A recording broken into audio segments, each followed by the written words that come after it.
para ihayag ang pinakahuling kalagayan ng COVID-19 crisis sa bansa at ang mga hakbang na ginagawa ng pamahalaan laban sa pandemya.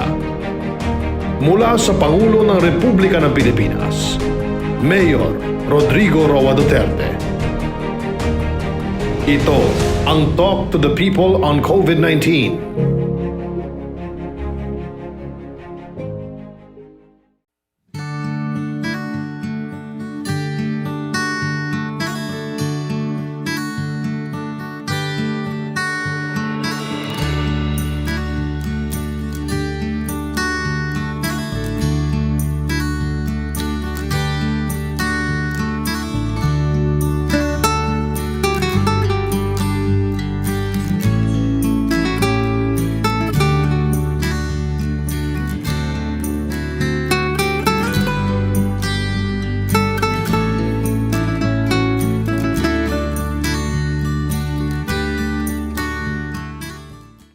Magandang gabi sa mga kababayan ko. Lahat ng Pilipino ay mahal ko kasi kadugo ko. At pinag-usapan natin ngayon itong mahirap na sitwasyon dito sa atin.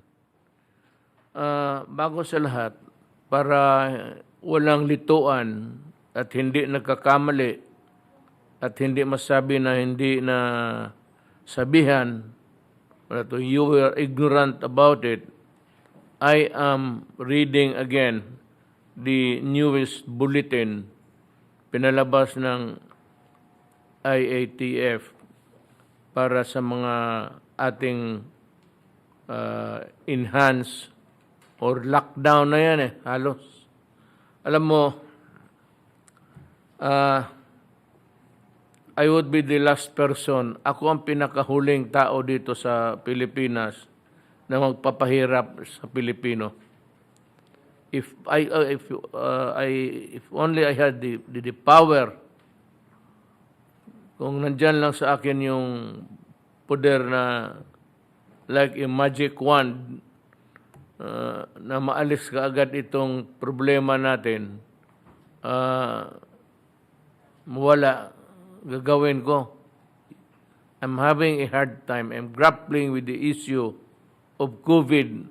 It takes most of my time actually. More than any other papers or it's the COVID that is taking my time or most of my time looking for ways and kung ano nang nangyayari doon sa labas, kung saan tayo makakuha. Ganito na lang, basahin ko muna, tapos isunod ko kung bakit we are allowing the private sector immediately na to open the buying of COVID vaccines, anti-COVID vaccines, baski saan sila makakuha. Because ang ating gobyerno, yun lang rin ang binigay sa atin, limitado. Something has gone wrong in most of the countries. They Shanghai, yung parang kinuha na nila na sa kanilang gobyerno. At ewan ko, there's a rocos now somewhere in. We are not allowed to mention the name of the countries, but there's something. There's a rocos going on, and the fight for COVID possession is ongoing. It's a very serious one. But before that, let me read ang klaseng quarantine ang naka-impose sa mga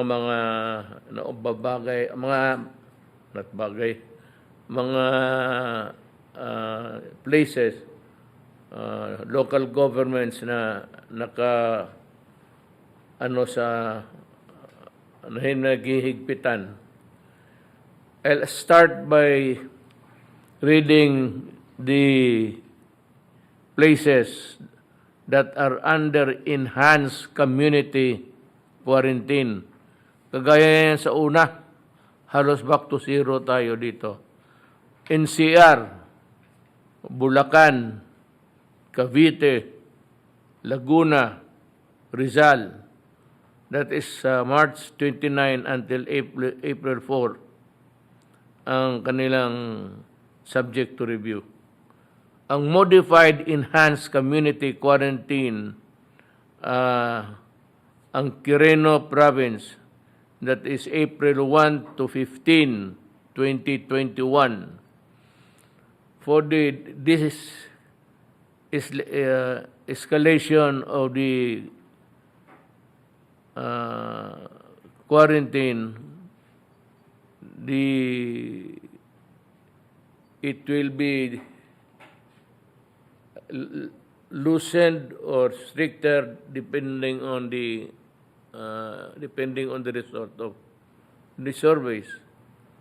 Today, Metro Manila, I think, registered 10,016. Nationwide po, sir. 10,000. 16 po. 16. 10,016. Ngayon, so, bakit ito mataas eh? Bakit? Patuloy pa rin yung mikrobyo na gumagana sa katawan ng tao dito sa Pilipinas. To continue the modified enhanced community quarantine, City of Santiago, Isabela. Ang general community quarantine, the entire Cordillera Administrative Region. Region 2 is Cagayan, Isabela, Vizcaya. Yung Region 4A, Batangas. Region 8, Tacloban. Region 10, Iligan City. Region 11, Davao City. Ang Barn, kasali ang Lanao del Sur. Dito tayo sa modified general community quarantine. Well, it is for the rest of the country. So aside from those countries the places that I have mentioned, yun yung mga istrikto. Itong the rest of the Philippines, modified general community quarantine lang. Now, bakit ganon? Ang gobyerno ba natin nagkulang? Ang gobyerno ba natin walang ginawa? Alam mo, sa totoo lang, ang naka-lockdown ngayon, ang the countries of Ukraine, France, Germany, Poland, Italy. 75% of Italy has entered a new lockdown in a bid to fight the rising rates of coronavirus. Hindi lang tayo. Nauna na lang sila nga sa vaccine. And yet, itong may bagong strain, I'm not a doctor or a medical practitioner. Pero may mga reinfection sila at may bagong strain at ito yung tinatakutan ko. Now, ito sa atin, kanina galing ako airport, may dumating na 1 million sinalubong ko. Lumipad ako galing Davao. Tapos, just in time, nandoon yung aeroplano, PAL, which was leased by the government precisely to bring in the 1 million. Ang sunod na delivery natin is 2 million. Pero wala pang siguro yan. dito sa mga countries na ito na sinasabi ko, nag-aagawan sila. I cannot name the countries because I was warned not to mention them. Nag-aagawan sila ngayon at ang sabi ko, hinold ang hinold. Dapat sabihin yan kasi para malaman rin natin na how unfair it is really, especially if we are on the side of the poor, na yung ma-hold yung bakuna. So, wala man tayong magawa. Akin ang decision is, I have ordered Secretary Galvez to sign any and all documents that would allow the private sector to import at will.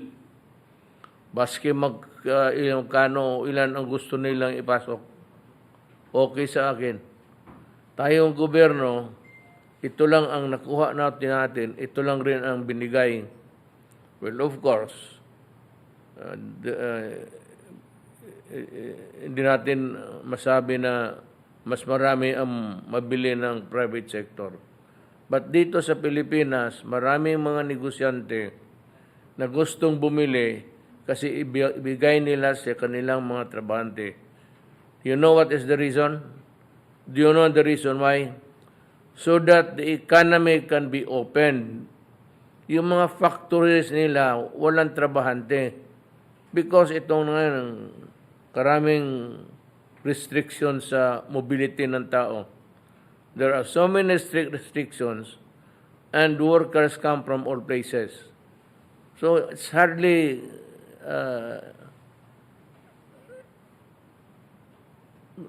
doubly hard for government really to alam mo itong, teka muna ha, let me give you this warning. Pati magprangkahan tayo.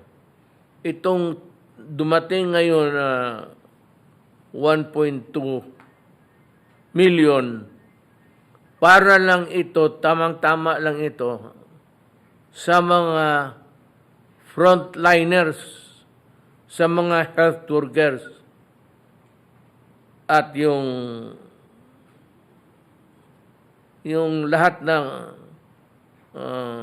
may connection doon sa trabaho in fighting COVID. Ang gusto ko lang malaman, Secretary Galvez, itong mga, for example, medical people but who are not at all doing work in a hospital or mga practitioners yan, yung hindi talaga may ibang negosyo, not the practicing ones, should they be considered also ordinary civilians? Kung ako, hindi ko ibigay kasi kung hindi naman connection with your job, meron mga tao na hindi medical ang edukasyon. Medicine, nursing, pero hindi na pinagpa-practice. They are not practicing their profession. Would it be considered also priority or just an ordinary citizen who should be in line doon sa priority?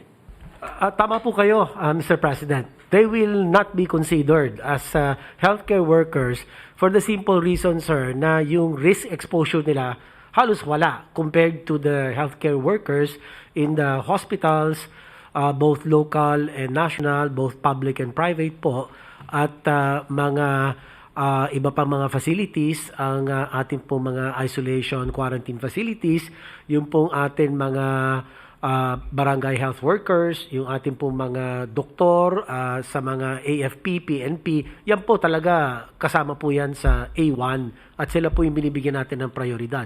Ngayon, kung doktor na hindi naman nagpa-practice, halimbawa, negosyante naman sir, walang risk exposure in the same manner that healthcare workers who are actually working in the healthcare facilities are exposed. Yun lang po. Tama po kayo, Mr. President. They have to be considered as part of the general population and must follow the pecking order in the prioritization, sir. Just be on the reasonable side. Kung ano lang yung reasonable.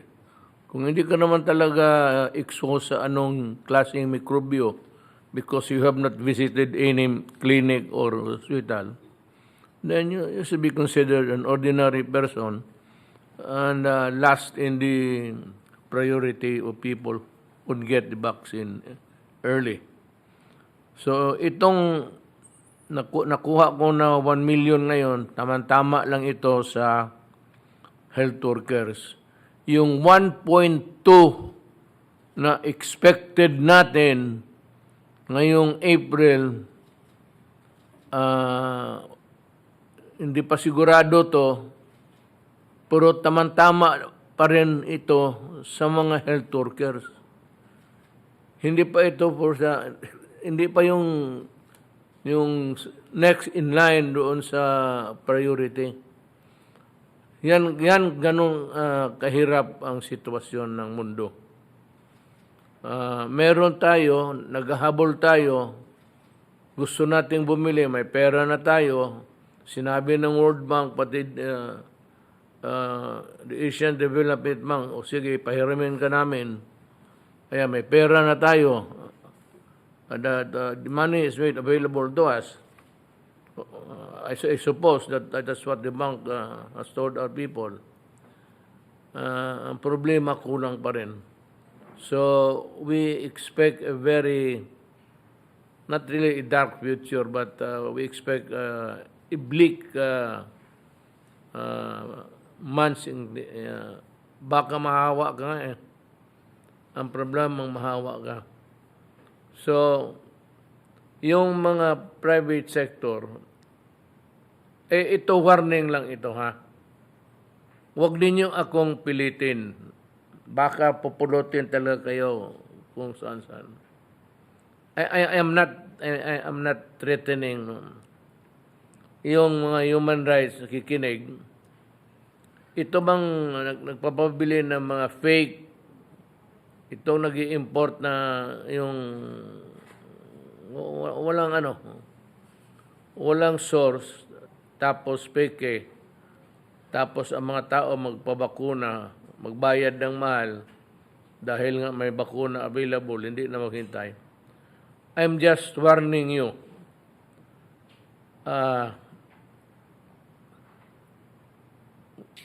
Wag kayong magkamali dito na hirap na ang Pilipino tapos dagdagan mo ng ganitong pamaraan ng hanap buhay, pupulutin ka talaga kung saan. Hindi ako nagbibiro. Pupulutin ka kung saan ka itapon. Wag mong gawin ninyo yan. Wag warning ka. Magpeke na kayo ng mga candy dyan, pati wag itong medisina. I'm warning you. I say it now. I'm saying it again. And I will not say it anymore. Huwag kayong magkamali dito. Talagang, nasa iyo kung gusto mo na, panahon mo, sige. Hahanapin kita at ibigay ko sa iyo ano ang dapat para sa iyo. Ganito lang ang mundo eh. Hindi mo mapigil yung mga ganitong klaseng krimen.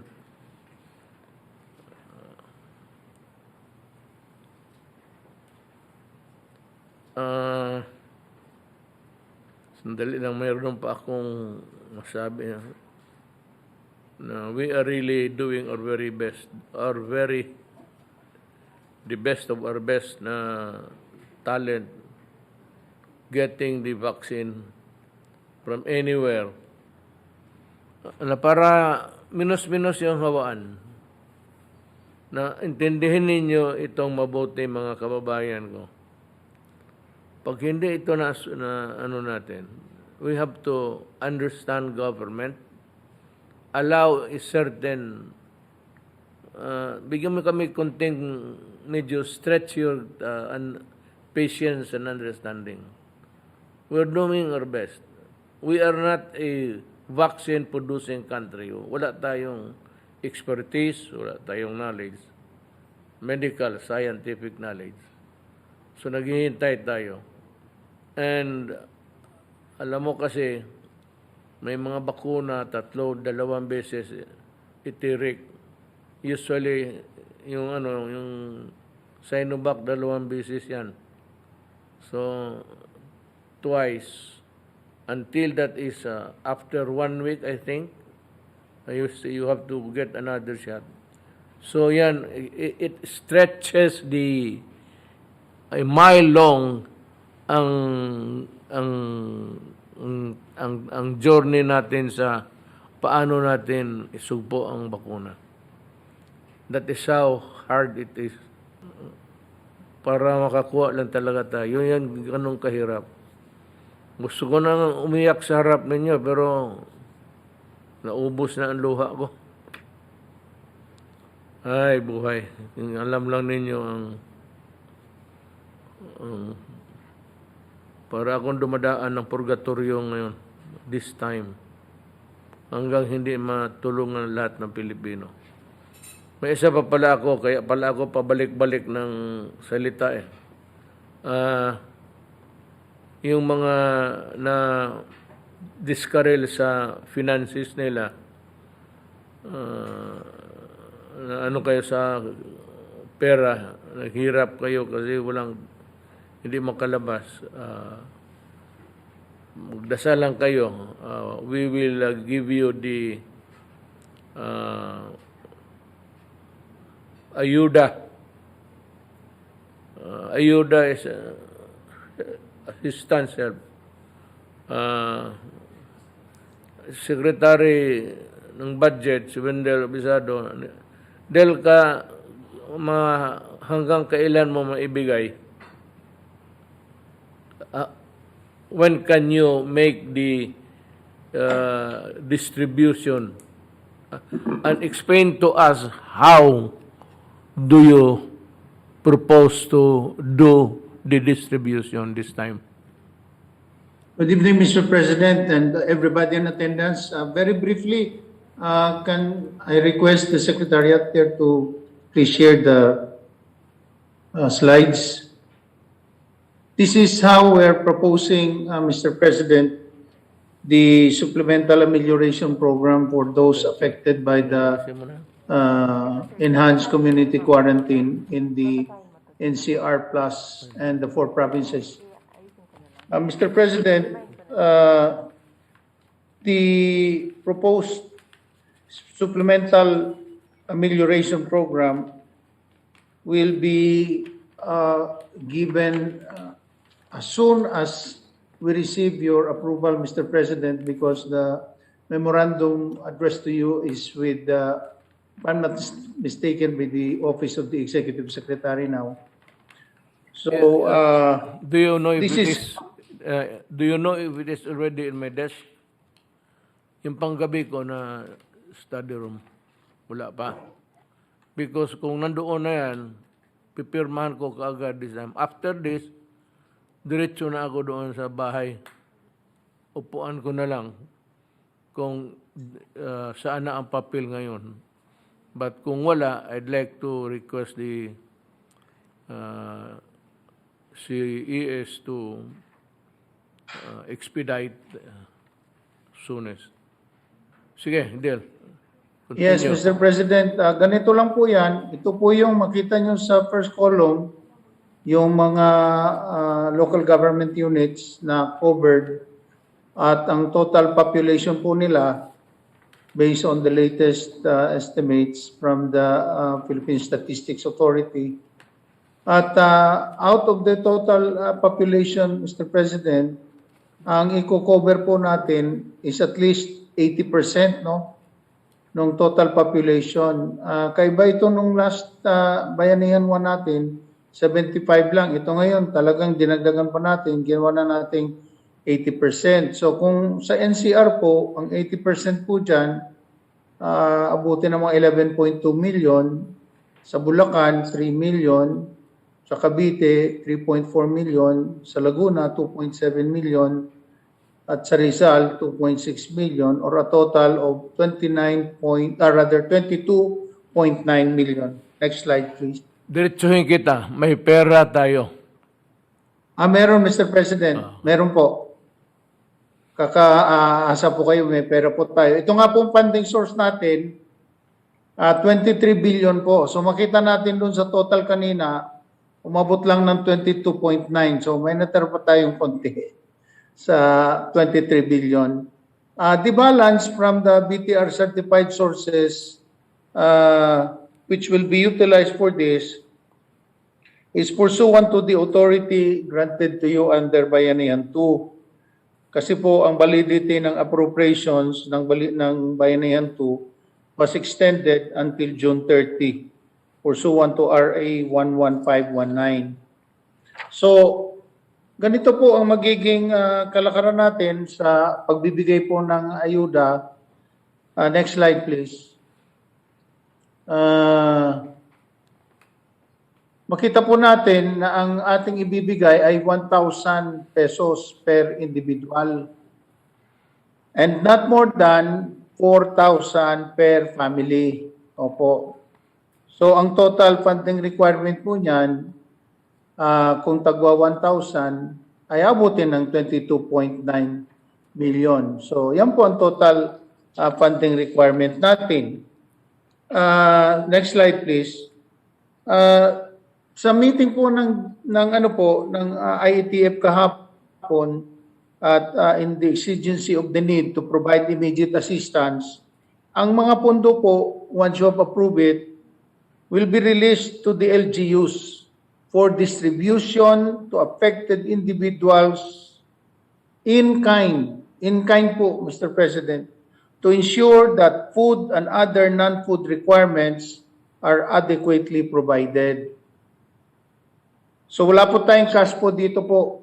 We will leave it to the local government units dahil sila naman talaga ang first line of pinupunta ng mga tao na sila po ang mag-allocate nito base po doon sa approval ninyo na at least 1,000 pesos per person. At makakaasa po kayo na once na-approvehan po ninyo, antimano, mag-i-issue na kaagad kami. Nakahanda na po yung SARO at NCA na i-issue namin sa Bureau of Treasury. Tapos ang Bureau of Treasury naman will in turn download na the funds to the LGUs through their MDEs accounts through Land Bank and or DBP or Philippine Veterans. Depende po kung saan lagay yung kanilang mga MDS account. So, ganito lang po kasimple, Mr. President, ang gagawin natin at makakaasa ang ating mga kababayan na kumikilos po talaga kayo para po mapaabot kaagad sa kanila ang ayuda, Mr. President. Let me ask you a question. How sure would we be na dadating talaga doon sa tao na were intended to benefit from this? What I mean is, anong listahan? So, if it's Rodrigo Duterte, Wendell Abisado, you get about 100 in-kind, pagkain, dilata, bigas, ganon. So, how do you check? Opo, Mr. President. Tulad po nung ginawa natin sa Bayanihan 1, meron po silang requirement ng mga LGUs na kailangan po nakalista lahat yung mga beneficiaries. Tapos po, magsasubmit sila ng report of disbursements and utilization of the funds, kung paano nila ginastos yun, at idadaan po din yan sa COA po kasi lahat po naman yan i-account natin or at first instance ang mga LGUs talaga po ang kailangan na kumilos dito at siguruhin nila na maibibigay nila, kundi mananagot po talaga sila ang mga mayors natin, lalo pa dahil sa kanila po nakasalalay ang madali ang pagbibigay ng ayuda sa kanilang mga nasasakupan, Mr. President. Would the list in the possession of the local government units be the same list that we adopted in the distribution sa bayanihan? Yes, Mr. President po. Ganun na lang. Opo. Kung saan tawagin ng mga mayor, yung nasa listahan, yun naman talaga yung mga beneficiaries na dapat mabigyan. At bigyan, siya na ang magbigay in kind. O, hindi man pera ibigay, in kind. Pero gamitin nila yung listahan na ginamit ng national government sa Bayanihan 1 para ma-check natin. Ay wala man akong wala akong ibig sabihin I mean I would concede good faith.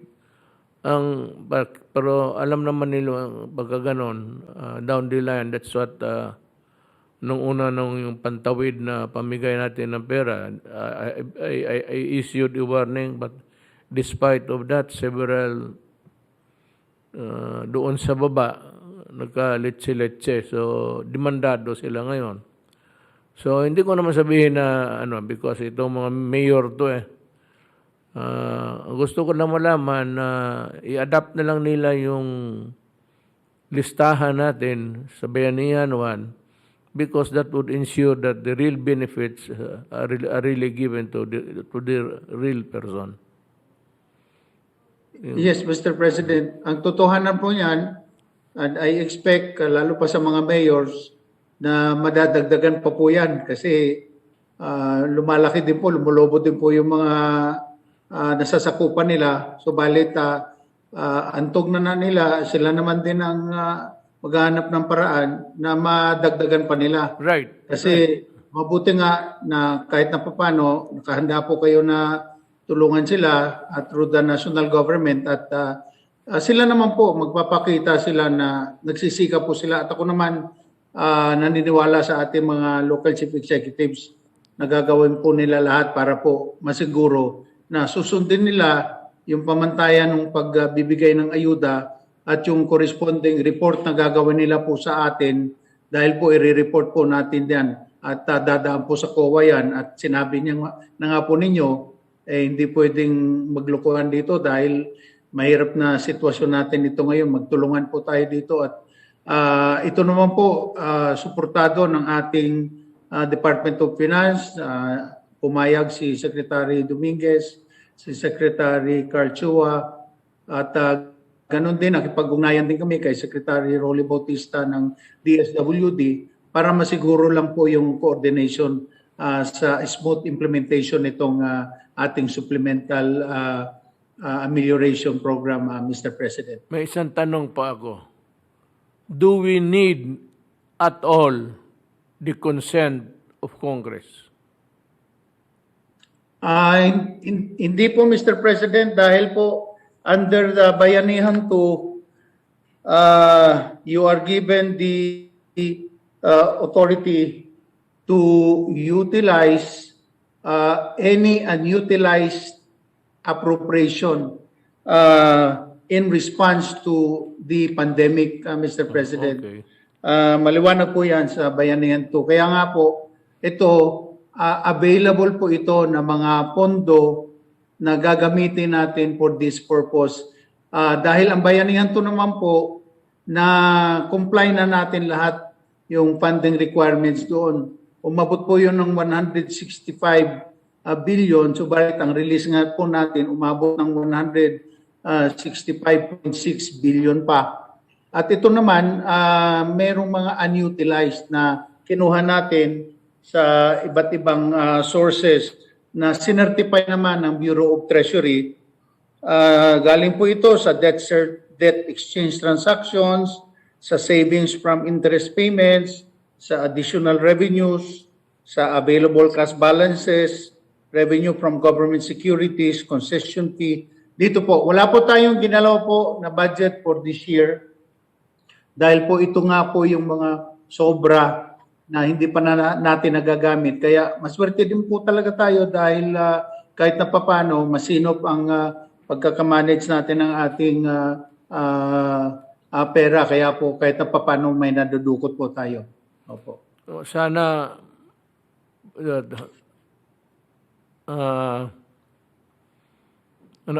ano ba tayo ngayon? Uh, 29, so siguro ang mga aabot yan mga by April, first week of April.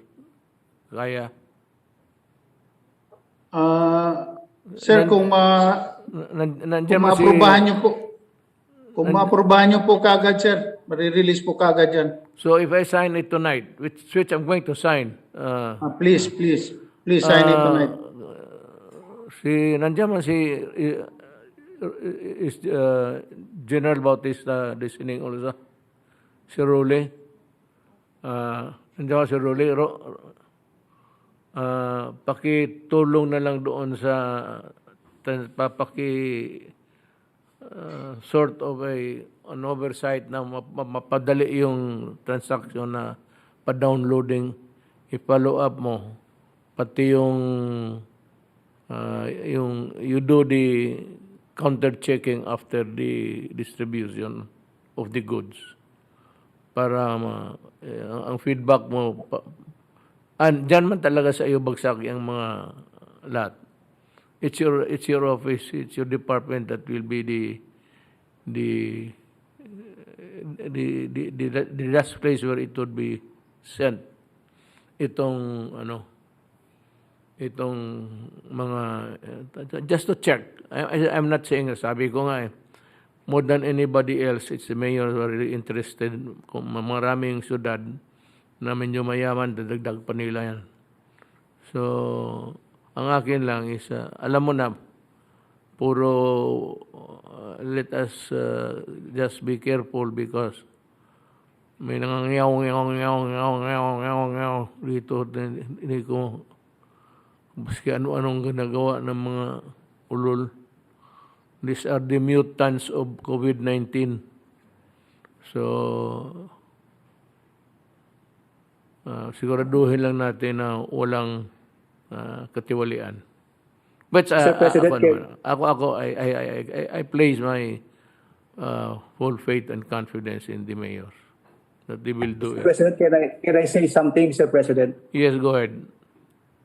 Mr. President, apparently, yung implementation na to will really be on the scrutinizing eyes of the DILG. Kasi when we implemented the Bayanihan 1, talagang may mga guidelines ang ating pong DILG in terms of, example po, Mr. President, posting all the beneficiaries in conspicuous areas. At the same time, yung data, kung kailan isasabit yung data, yung list of beneficiaries, ang nagbibigay po lahat ng deadline yan is the DILG. Maganda rin po dito, Mr. President, is on our side, we will also set up grievance mechanism. Although sa level siguro, Mr. President ng LGU, they should also have a grievance mechanism.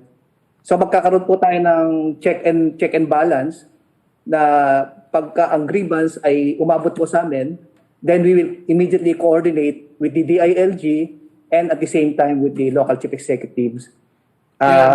Pinis din po natin sa Bayanihan 1, very stringent po ang COA rules and any discrepancies talagang napapansin po ng COA. Ayun lang po, Mr. President. Actually, ganito yan, Role. Pagkatapos na na-download na yung pera, wala na si Wendell dyan. Wendell is totally out. He has nothing to do with it anymore. It's now the problem doon sa yung transmission kung gaano kabilis. Tapos pagdating doon, it's your department takes over in overseeing all of these things and seeing to it that the requirements are followed. Not because we do not trust the mayor, as I said. Iba ito Yung iba ito yung noon na pinadaan natin kung sino-sino. Tapos nawala yung ibang pera, nawala. Hindi naman lahat, but there are a lot of complaints regarding the non-remittance of the money. So, itong lahat ng checking, whether it has been complied with, and all of these things, these are within the province of the Department of Local Government. Sa iyo yan, General Bautista. Can we start now with the reports? Ito ha, may isa. Bigyan na ninyo akong isang ano.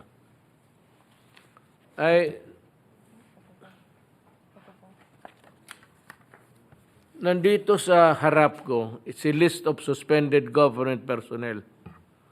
The name is Danilo Yema, Junior Police Captain, grave misconduct for committing graft and graft practices. Suspended for 6 months. No. I'm ordering the papers of this case to be forwarded to my office. I will review. Ganito, Federico Javier, Police Master Sergeant, grave misconduct for committing graft and corrupt practices. Suspended for 60 days.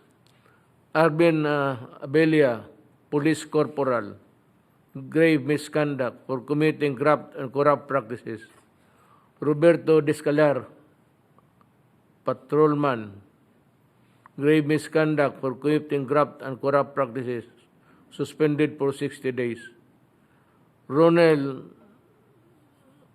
Abarcar, Patrolman, grave misconduct for committing graft and corruption. You know, in graft and corruption, whether it is 1 peso or 1,000, it's still the same. So, pagka itong tanginang graft na ito, pagka graft and corruption, diretso yan, dismissal. Kung sinong opisina nito nag-handle render the decision, kindly forward all of the papers to my office, to the executive secretary. At I do not agree with just suspension. Graft and corruption is dismissal. Ma-police, ma-fireman, mayor's office, o ma-mayor, ma-governor, corruption is a serious offense. Ilagay mo, ibalik mo yan, suspended for 60 days. Magbakasyon lang yan, tapos maggagawa na naman kalukuhan. They should be removed. Basta, I would like to address now to all that sa gobyerno. Basta graft and corruption, dismissal talaga. Do not give me that shit of suspension. It's a very serious offense, and they're parang, you know, they're microbes in the organization, and they will continue to do it again and again until next time mahuli na naman sila another suspension, to which I do not agree. They should be dismissed. Maraming Pilipino sa labas naghahanap ng trabaho. Hindi ko kailangan itong mga... I do not need you in government. Maraming graduates sa criminology every year, sobra-sobra. Tapos magtiis ako sa inyo. Puta, bakit ako magtiis sa isang gago? Marami naman dyan gustong pumasok. Graft and corruption dismissal. That's 3019, Republic Act 3019 is graft and corruption. The punishments, the penalties there are almost severe. Dito, ilagay mo lang sa suspension, kalukuhan yan. Paalisin mo yan kasi maraming naghihintay ng applicants na matino. Bigyan natin ng panahon ibang Pilipino na makapaghanap ng trabaho. Who's going to do the first reporting? Secretary Duque, you have something to say for today? Good evening, Ginoong Pangulo, Senator Bongo, Chair of the Senate Committee on Health, at aking po mga kasama na miyembro ng Interagency Task Force and fellow cabinet members, at sa ating po mga kababayan, magandang gabi po sa ating lahat. Dalawa po ang bahagi ng akin ulat ngayong gabi. Isa po, una, yung ating pong usual na COVID-19 situationer. At ang ikalawa po, magbibigay kami ng updates on biosurveillance at pinaigting na hakbang para po sa NCR at mga karatig na lugar. Magsimula po tayo sa COVID-19 situationer at ito po ang mga pangunahin mensahe. Una po ay nakitahan natin na patuloy ang mabilis na pagtaas ng ating mga kaso. Ang nararanasang pagtaas ay hindi lamang po nanggagaling sa iisang sanhi, ngunit ito ay dulot ng kombinasyon ng pagsasawalang bahala sa minimum public health standards at sa pagpasakatuparan ng prevention, detection, isolation, treatment, and reintegration na mga pamamaraan para masugpo ang COVID-19. Lalo na ang halaga ng pagtapos ng isolation o quarantine period at ang pagtaas ng mobility ng mga mamamayan kasabay na pagbagal ng ating pagtukoy o pagdetect sa mga aktibong kaso. Ito ay maaari rin napabilis ng mga variants katulad po ng UK variant at ang South African variant.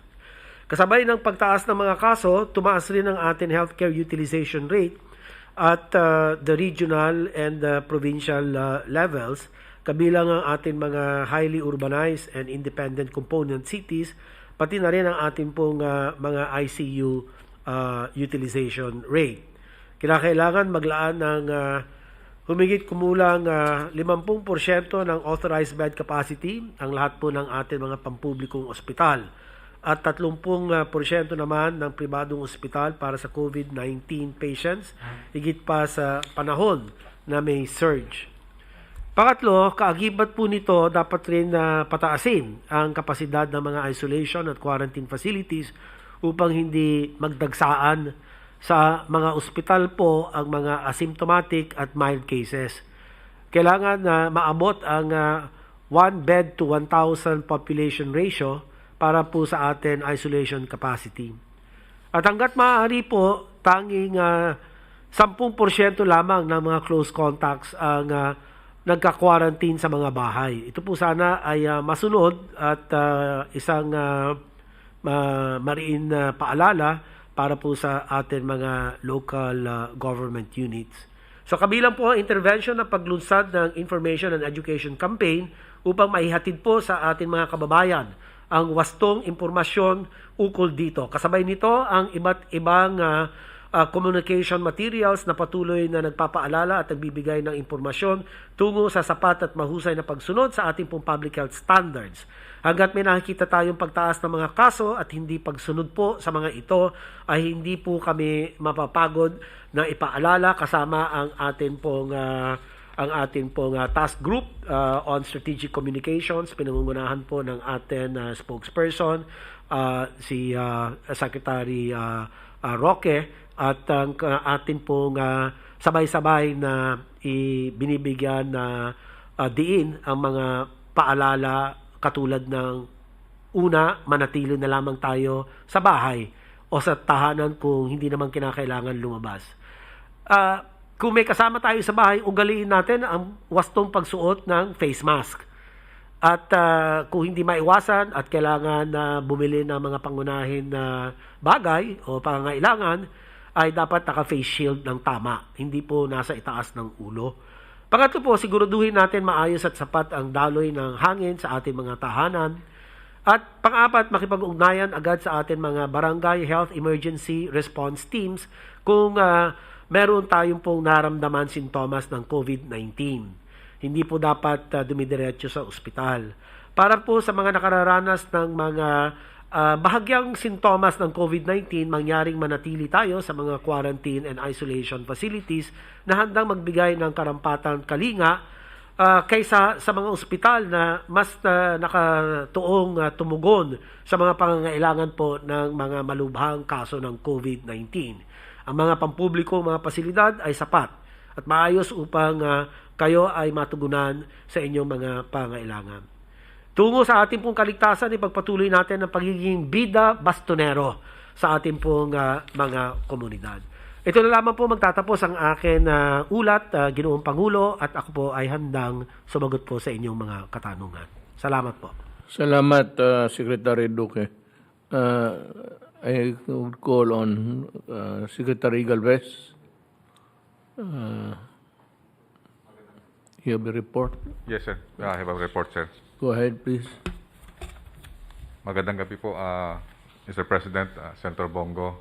Sa atin po, meron na po tayong 668,018 healthcare workers vaccinated as of March 29, as of 3 p.m.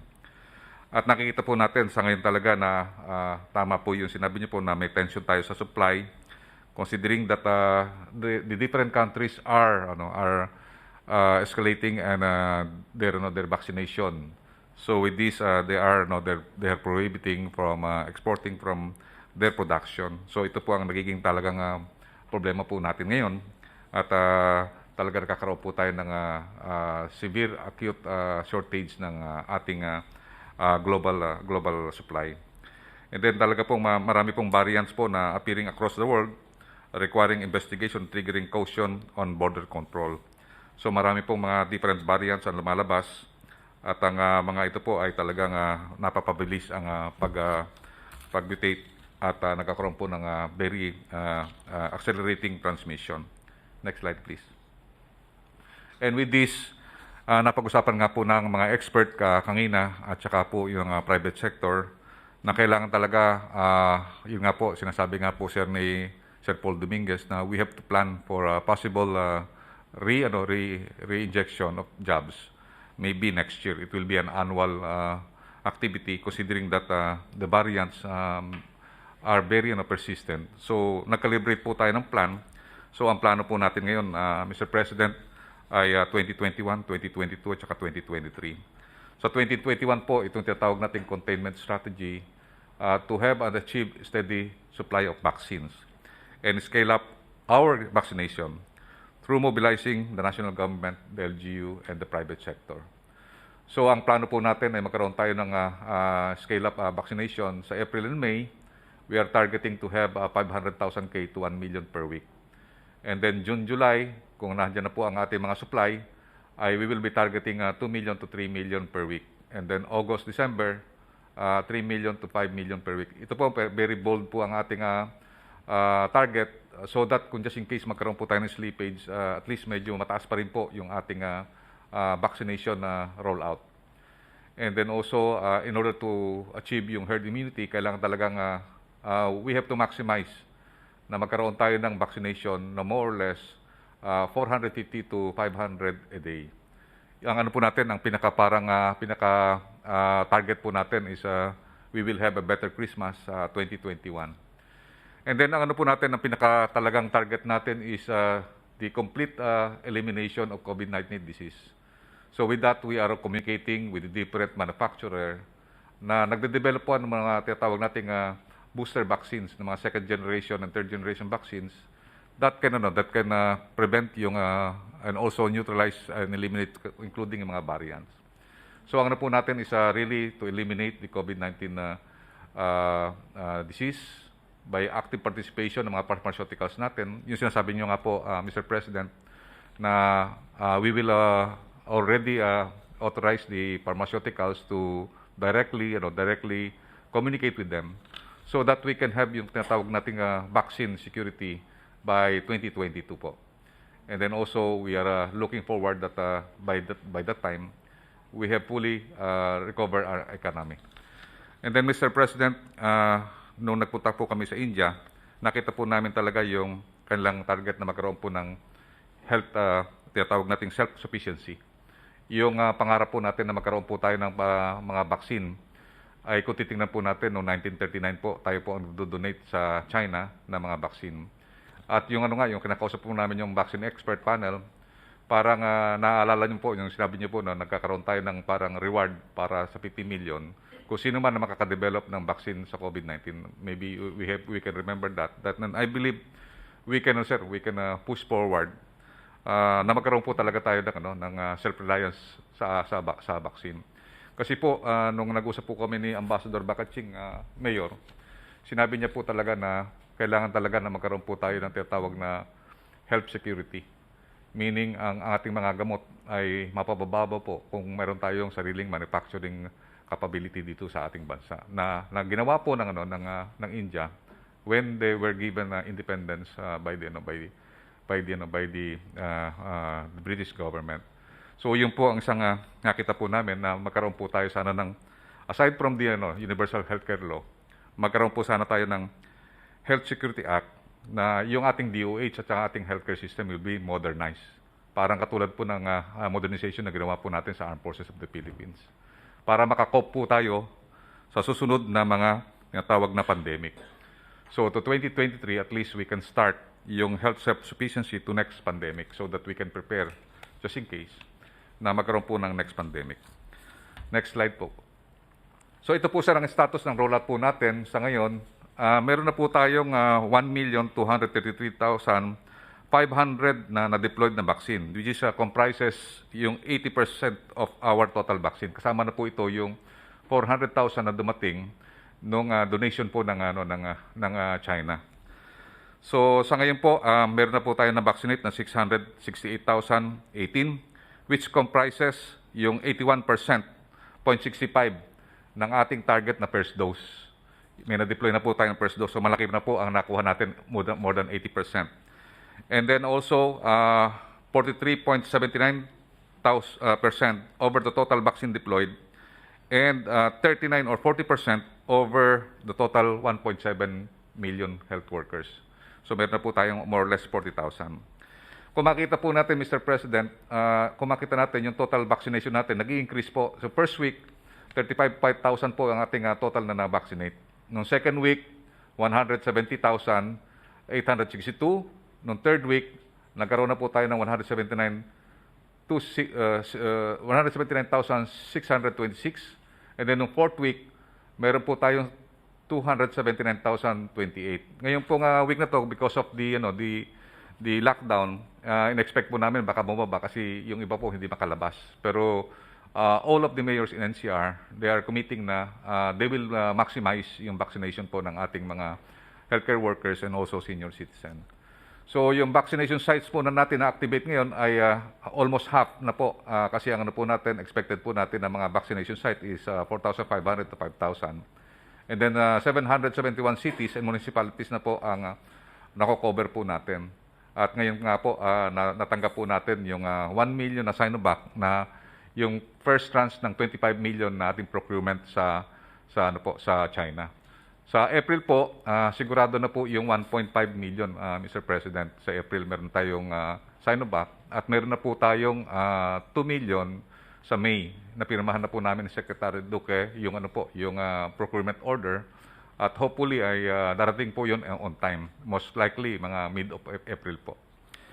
And then, meron din po tayong in-order po na Gamaleya. Ito po yung Sputnik. Ang inire-request po sana natin 3 million. Pero ang nakomit po nila is 100,000 lang po. Pero sa ngayon po, nag-usap po kami ni Secretary Locsin at saka ni Yusek Dodo Dulay. Nakakausapin po nila si Prime Minister Lavrov.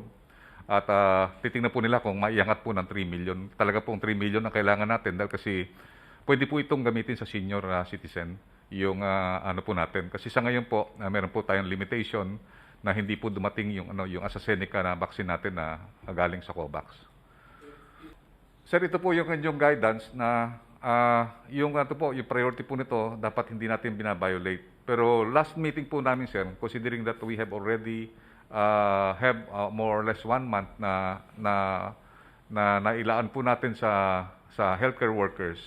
mayroon po tayong parang decision po ng NITAG at saka ng private sector at saka po ng ating mga espesyalista na pwede na po nating pagsamahin po yung A1, A2 at saka A3.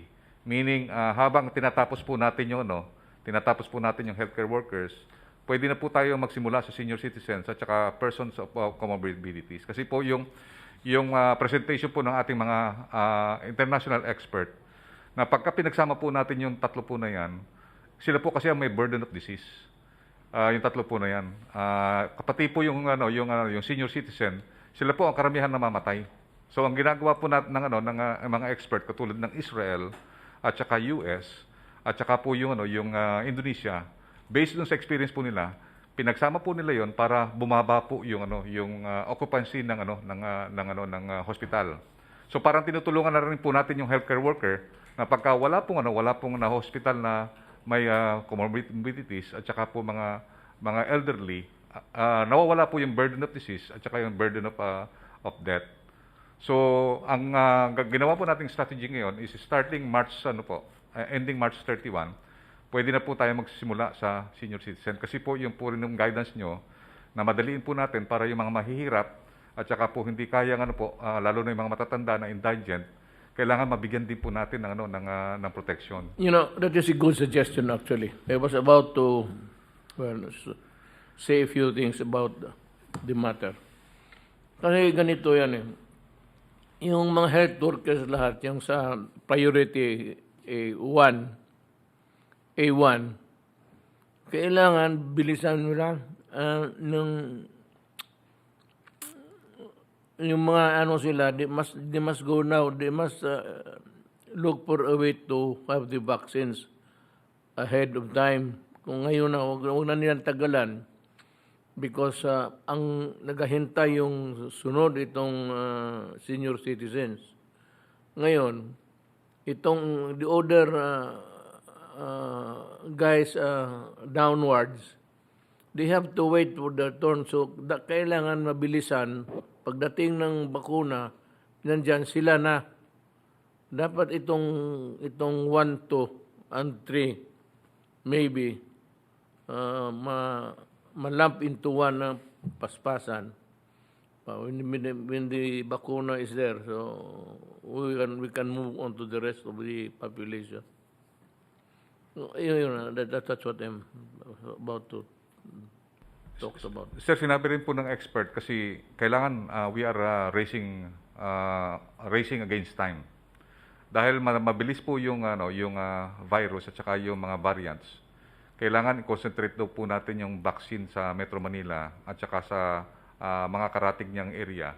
Kasi kung hindi po natin sila, maunahan po tayo, maraming mamamatay na mga elderly at saka mga may comorbidities. Tinatamaan po yung mga may sakit sa puso, yung may renal patient. Pagka tinamaan po yan, talagang almost 50 to 60% talagang mamamatay po yan at saka talagang magkakaroon ng severe, may intubate.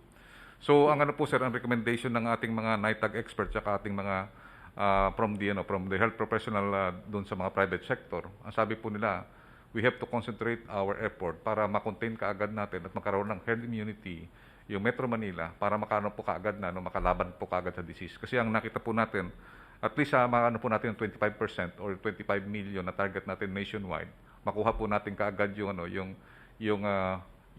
percentage ng 25% na kasi 25 million po yung target natin para po mawala yung burden of disease at saka burden of death.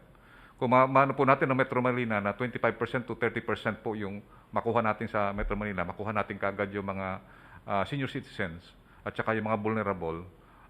Bali po babagsak po yung tinatawag nating yung hospitalization at saka babagsak din po yung death. So ginawa po natin yung 1.4 million po natin.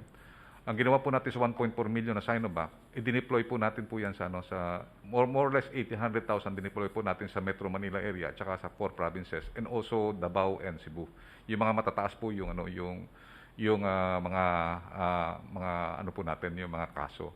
So yun po ang po natin na parang ang ginawa po natin, pinagsama na po natin yung A1 at saka A2 at saka A3. And we are recommending also na para magkaroon po na tinatawag nating identifiable segments kasi co-equal din sila, pwede natin di pagsamahin yung A4 at saka yung A5. And then next, Next slide, please. And then ito pong B1 to B5 para hindi na magkaroon ng sir. Kasi sir, na nakakaroon po ng selosan. Bakit ako hindi kasama? Ako rin is essential worker. For example, bakit nauna yung overseas Filipino o nahuli yung overseas Filipino sa government workers. So ang recommendation natin sir, para simplified natin, pwede natin pagsamahin na yung B1 at saka B6 na co-equal po sila. Kasi parang ganun po nangyayari. Ako, nagtatrabaho rin ako. Ako rin frontliner din ako. So ang po natin, pwede natin gawin na the possibility na pwede natin i-combine yung B1 at saka hanggang B6. Kasi po yan talagang frontliners naman po yan Isang sila, they are frontliners. Either government or economic frontliners. Next slide please. So ito po yung ginawa po ng tatlong magagaling na countries. Ang ginawa po ng Israel, nung naka 15% po sila ng healthcare workers, tinira na po nila yung elderly. And then pagka once na naka 50% sila sa elderly, tinira nila yung merong mga may sakit at saka nandun sa home of the aged. Ganon din ang ginawa po ng US at saka ng Indonesia. So yung A1, A2 at saka yung A3, pinagsama na po nila. So ngayon po nung March 1, nag-start na po tayo sa A1. Ngayon po 39% na po tayo sa 39% na po tayo sa A1. So most likely, pwede na po natin magsimula tayo sa April 1, start na po natin yung A2.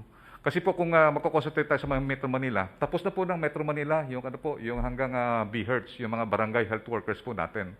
So ang susunod na din sir, yung mga senior citizen at saka yung may comorbidities. So pinaghalo po nila ngayon yung A2 at saka A3. And then sa May sir, pwede na tayo mag-start po pwede na tayo sa May, pwede na tayo mag-start sa A4 at saka sa A5. Kasi po yung sinasabi niyo nga po na naiinip na yung mga mahihirap. So yung A5 po, yun ang mga indigenous na tao. Yun po yung nandun po sa mga nakita natin mga informant settlers. And they also have the burden of the disease with that. So yung inano po ni Senator Bongo na mauna po ang mahirap, yun po ang nakita natin na isolusyon natin na kailangan po i-combine na lang natin po yung A4 to A5. Pagka dumating na po yung ating mga vaccine sa May, pwede na po natin pagsabay-sabayin po yung A1, A2, A3, A4 at saka A5. And we will discuss this thoroughly with the NITAG.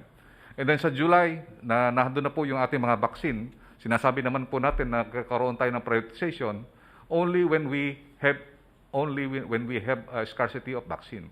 Pero pagka once na yung vaccine available po sa atin, may steady supply na po tayo, pwede na natin pagsabayin po, Mr. President. Para at least ma-maximize na po ng mga LGU, meron na silang flexibility para ang ating target na 500,000 a day, kaya po natin. Yun po ang inano po namin, Mr. President. Then I believe yun lang po ang aking presentation, Mr. President, na ito po yung guidance niyo po na talagang madaliin na yung ating mga kababayan ay mabakunahan po kagad soon as possible time po. I'm urging you to do it fast. I'm going to sign that document that we've been referring to. Immediately when titignan ko doon sa working table ko kung nakapatong doon. And I will sign it immediately. Sir, can I have my presentation? Yes, go ahead. I would appreciate Yes, sir. it. Sir, to answer your question, sir, ito po yung Metro Manila experience sa mga nangyari for the last several days. Next, please. Ito po yung nakumpile po naming mga kaso. Ito po yung galing mismo sa mga local government units na binibigay po sa MMDA. Next, please. Nung huli po kami kasama niyo po nag-briefing sa bayan, ang report po ng aming active cases ay 23,963. In a difference lang po ng 4 na araw, Mr. President, tumaas na kagad ng 888 po sa Kalakang, Maynila. Next, please. Well, yung pong pinag-uusapan natin kanina about contact tracing, about swabbing, talagang tama po kayo, magastos. Yung po ang ginawa dito sa Kalakang, Maynila, itong contact tracing, testing, isolation, lockdowns. Next, please. To go through this, sir, ang MMDA po ay nag-allocate ng 600 na contact tracers. At nagpapasalamat po ako sa pamunuan ng PNP.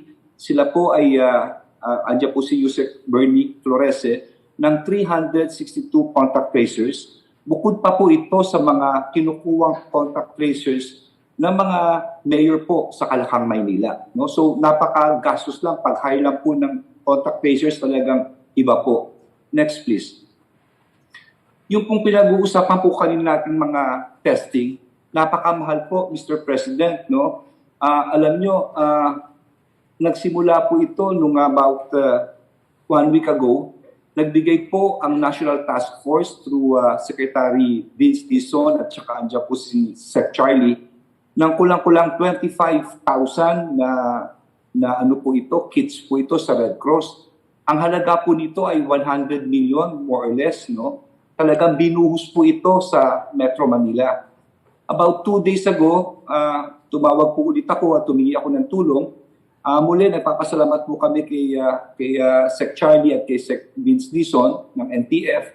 Nagbigay silang panibagong 25,000 po na testing kits. Ito po yung PCR swabbing, no? Na amin pong dinistribute po sa mga mayors ng Kalakang, Maynila. Kaya makikita po natin dito talagang intensive po talaga ang naging testing po dito po sa Kalakang, Maynila. At sa mga susunod na araw po na meron po tayong ECQ. Next please.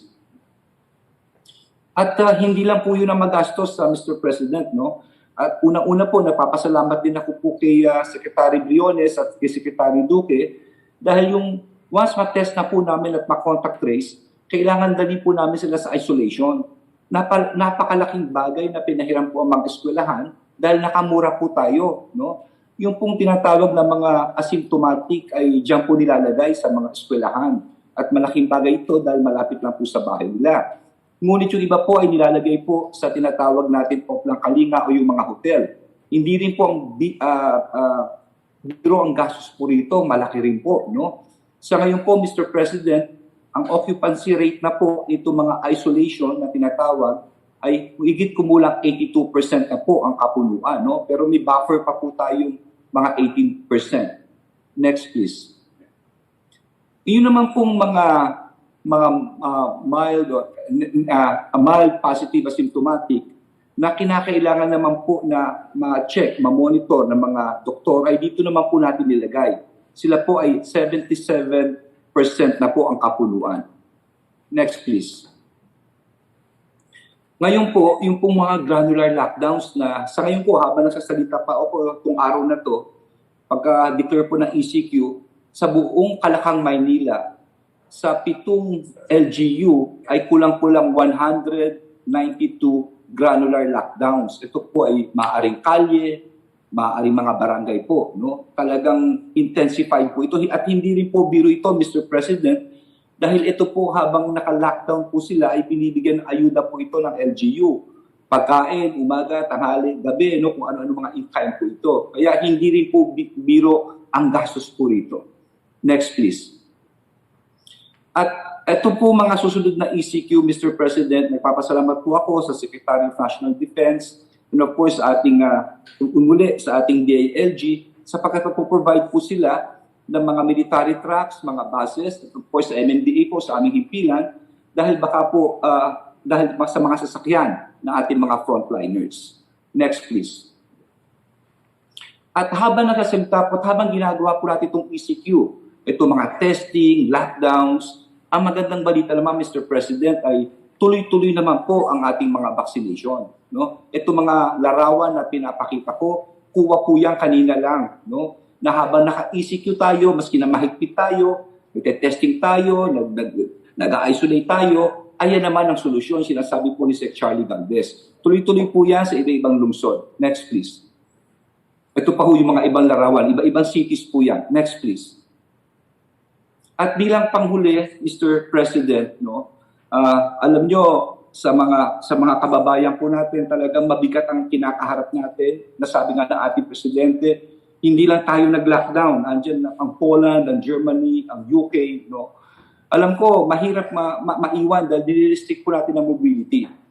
Pero muli, gusto kong magbalik tanaw po tayo na nung araw sa NCR talagang bigla nilang nagulat because of this virus. Pero nasabi ko po nung briefing 3 days ago, may isa po ako sinusubaybayan na lugar at po ang Pasay. No? Dahil, bakit po Pasay? Dahil dito po nagsimula ang lahat eh. Dito po nanggaling yung variant, no? At bigla po siyang tumaas. Kung titignan po natin noong mga bandang Marso, talagang na-spike siya ng 220. No? Talagang, at ang ginawa ng Pasay talagang massive. Massive po na halos lockdown. Nilockdown niya ang buong city. Pero it took Pasay 1 month.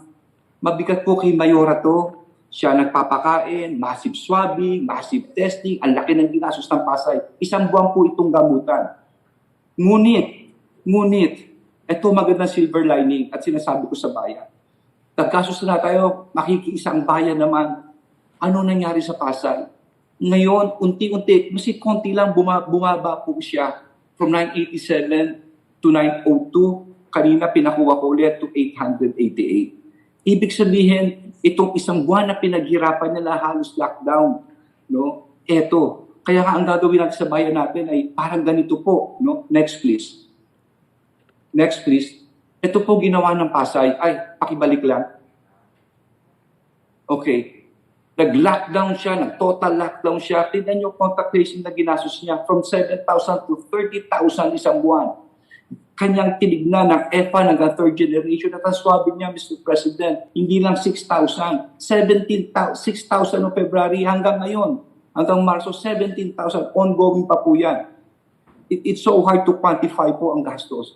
Pero at the end of the day, next please, dahil sa alkalde, sa leadership ni Mayor Emmy, sa mga city officials, ang barangay captain, lahat nagtulungan, ang DOH, DILG, PNP, ang Office of the President, there is still a silver lining at the end of these things, sir. No, there's still light at the end of the rainbow. Kayang masolusyonan. No? At least konti lang po ito, pero kaya with what is happening right now. So yun pong aking report, Mr. President, at huli man, Mr. President, belated happy birthday nga po para sa inyo. Magandang gabi po. Thank you. Gusto ko lahat lumabas to. Para lalo na yung the earlier talk was malaman ng tao tsaka malaman ng mga mamamayan, lalo na yung mahirap, na hindi sila kinakalimutan, na sila ang may prioridad. So we cut this meeting. Gentlemen, thank you for your presence.